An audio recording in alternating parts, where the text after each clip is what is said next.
Okay mga ka-all goods, nandito nga ako sa kahabaan ng Carlos Palanca Street. Dito sa Quiapo, may nakita ako nagbebentang food trip na naka-e-bike at maraming bumibili sa kanya eh. At saka naamoy ko mukhang masarap, kaya tikman natin. At aalamin ko kung ano yung tinda nila, ipupood-check natin yan. Hey ma'am.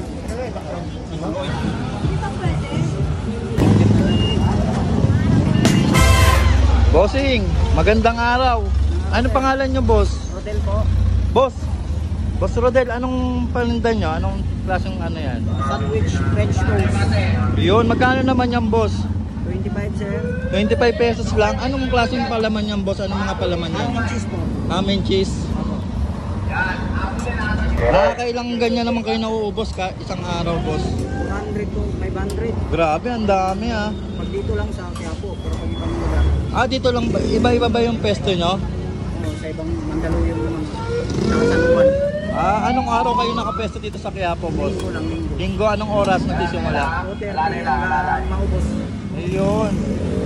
Sige nga, boss, pa-order nga. Tikman natin yan, mukhang masarap eh. Tsaka dito guys, grabe. Tuloy-tuloy yung customer nila. Boss, saan yung location nyo dito? Ano po, sa Quinta Street, Palangka Street, sa may malapit sa Quinta. Bossing, para sa gustong makatikim ng masarap mong French toast, saan kayo ma-locate? Dito sa may Palangka Street, sa may malapit ng Quinta. Yun. Ayan, katabi ng yung sikat na ham, Kopya. silente. Boss Rodel, masarap ba yan? Try nyo po, kayo naman po mag-judge kung gaano ba masarap. Ayun, thank you, bossing. Ayan guys.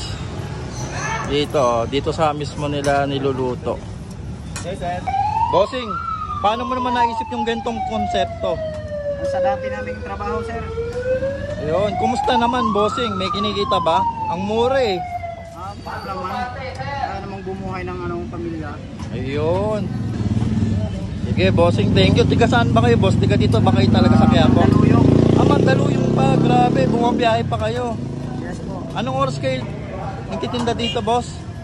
2:30. 2:30 yon sa mga gustong makatikim. 2:30 guys, nandito na si Kuya. Hanggang sa maubos. Hanggang sa maubos yon. Maraming salamat, bossing. Pumunta na kayo rito para maubos. Thank you. Oh guys, may pakisuyo si Kuya Rodel. Guys, papalo na lang ng page ko guys, Rodel Hoybia, para malaman nyo kung saan po ako nagtitinda sa ibang araw. Mga ka-all goods, try nyo na po yung French toast ko. Dito lang yan sa Quiapo. Ayan guys, so kita-kita mo talaga na niluluto sa harap mo. At maganda pa dito, mainit pa na makakain mo. Ayan o. Yun mga ka-all goods, no, sa paglalakad ko nga dito sa may Palanca Street, sa Quiapo, nadaanan natin si Kuya Rodel na nagtitinda ng French toast. Yan. Bali 25 pesos lang to guys. Ang palaman nito, ham and cheese. Yan o.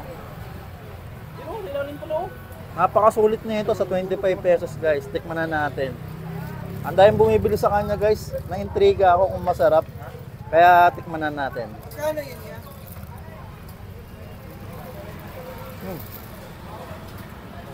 Sarap ah. Lasang-lasa mo din yung star margarine na nilagay sa kanya. Ayun no. Sold ka na dito sa ganito kalaki, 25 pesos. At saka bukod dito, meron tindang toasted siopaw guys. Ayan. Oh. Grabe guys, kakadating lang nila, tuloy-tuloy na yung customer nila. At nakaka 500 pieces daw silang nabebenta kada araw. Napakalakas nun, grabe no.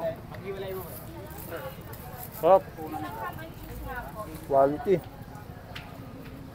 Sulit ka na dito guys, para sa 25 pesos, busog ka na dito. At maganda pa dito, mainit mo pa na makakain. Napakasulit niya guys, lalo na kung hindi kayo maarte at gutom na gutom ka na, pwede na to. Kasi pag bumili kayo ng ganun sa restaurant, ang mahal nung guys, na almost 100 mahigit. Kaya napakasulit nito. Yun no. Para siyang clubhouse guys, pero legit ang sarap niya. Magugustuhan niyo to, promise.